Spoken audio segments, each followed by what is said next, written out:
afternoon, everybody. Welcome back to the Real Men of Real Estate here on KCAA Radio. I'm your host, Dan Reddig, on this Sunday at 1, and I have with me Alex and Tim from Park City Properties telling us about how they got into multifamily, kind of strategies they like. So before we went on commercial break, Tim, you were telling us about uh, a hotel conversion to multifamily that you were working on, and there's a lot more going on there kind of than it meets the eye. So that was a kind of a critical project for you to get into, and you did it in a non-standard way. So really, why that property? What was different? Yeah, so that's a pretty big question to answer. And so Okay. really, I will just say that the team being able to execute and having the experience to be able to and credibility to be able to Hmm. execute on any project is, in my opinion, the key. So aligning yourself with the proper operator that knows what they're doing, that Hmm. you can have 100% assurance that they're able to pivot and So navigate the. what is an operator? An operator is somebody that's in control of an asset. So, the person that's the one in charge of making the decisions. Okay, so a general partner. Yeah. Okay. Yep, that's right. So, this asset was very uniquely positioned in a way that looked exactly like an apartment already from the outside, and just had the feel of an apartment, and that saves so much in terms of us Hmm. needing to renovate to make it look like an apartment rather than a hotel. So it's just a big donut shaped property, 3 stories high, and has all the 143 units in one building. Got it. um, and the property was located in a really good area that we really liked, an A-class area. That's kind of like the, I guess if you're familiar with with San Diego, it'd be kind of like the North County San Diego, like Carlsbad-ish feel. Um, and so just, yeah, aligning myself, trying to get my foot in the door. So at that point, I had only had one single family property, and I just was networking and trying to connect with people that I could align myself with. So just getting on board with this project and just doing everything I could to just push as much value as I could possibly give to this team to be able to, make an impact and help them get to where they needed to go. Um, and I ended up actually spending 2 months on the property, which I wasn't originally planning to do. Something fell through on their end, and they needed me to go there and help with the asset management. So that was really helpful, and Wow. luckily I had the flexibility to do that. So you weren't a limited partner in this deal. So I actually am a limited partner and a general Okay. partner. And a general partner. Okay. Yeah. So so just for a quick second, tell our audience kind of how these things are structured and what is a limited partner and why. Yeah. So with syndications, you have a management side of the team that owns a certain portion. It's very commonly a 30% of the whole ownership of the property. So the common terminology would be a 70-30 split or Hmm. a 80-20 split, something like Okay. that. So the people that are actually doing the management that helped acquire the property, raise capital, asset management, operations, all of that, we own 30% of this property.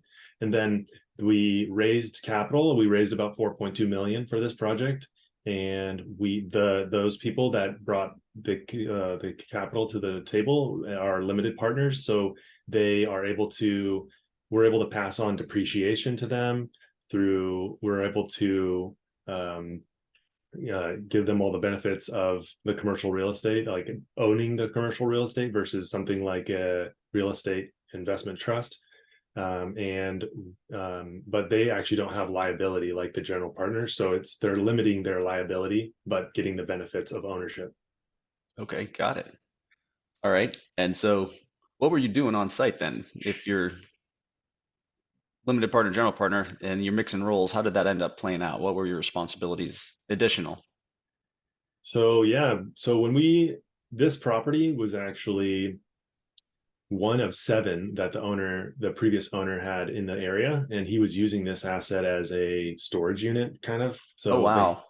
yeah, there was about 50 of the units that were packed full of material, construction material, old furniture. And so I went there and with another partner, and we inventoried every item that we were going to remove and dispose of, and then took pictures of everything to document it. And we were originally planning on moving that to another hotel because there was over $1 million of items that we ended up getting rid of. Wow. And that way we could take that and give it to be able to write off depreciation and give it back to our investors.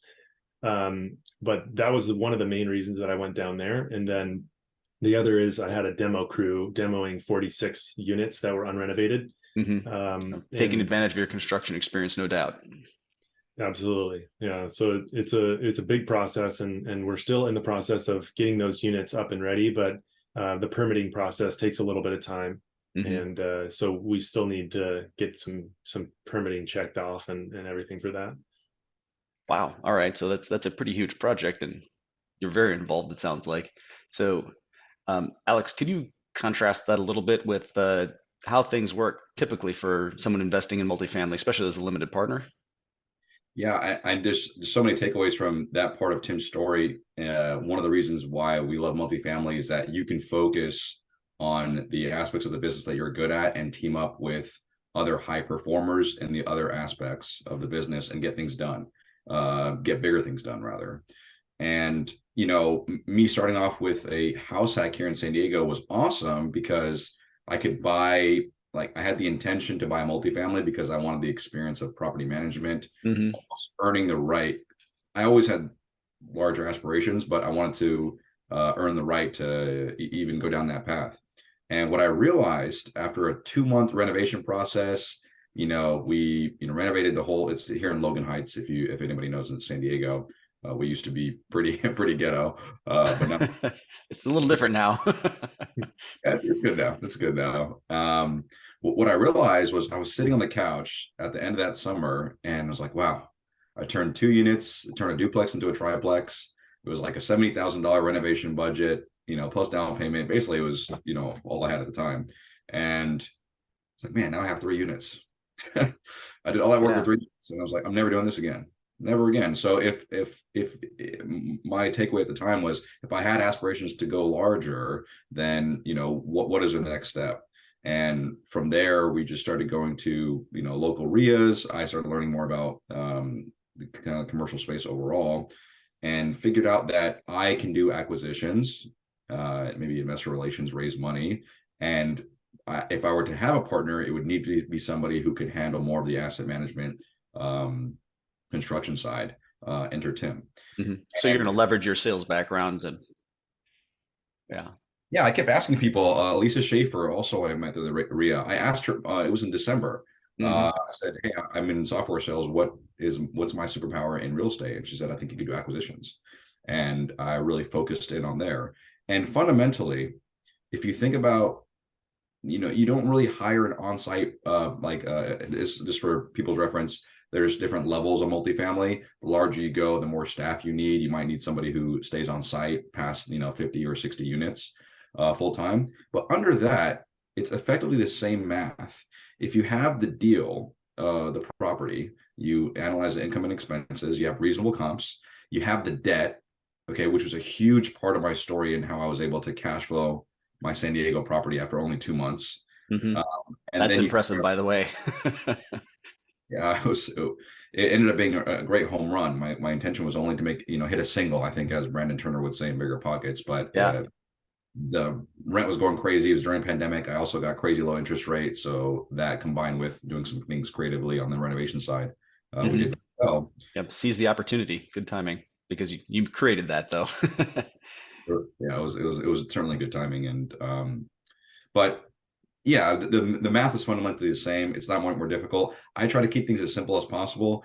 I often tell Tim, it's like, hey, if we were operating a lemonade stand, okay, how would we do this differently? So on the raising money front, we can get to that in a second. But if we need to attract people, it's effectively the same thing as attracting new prospects or new customer acquisition. You got to get out there, have to have a clear story about why what you're doing is good and why people should join you. And we like cash flow. So cash flow equals happy real estate investors. And typically more multifamily means more cash flow. It's that simple. Wow. All right.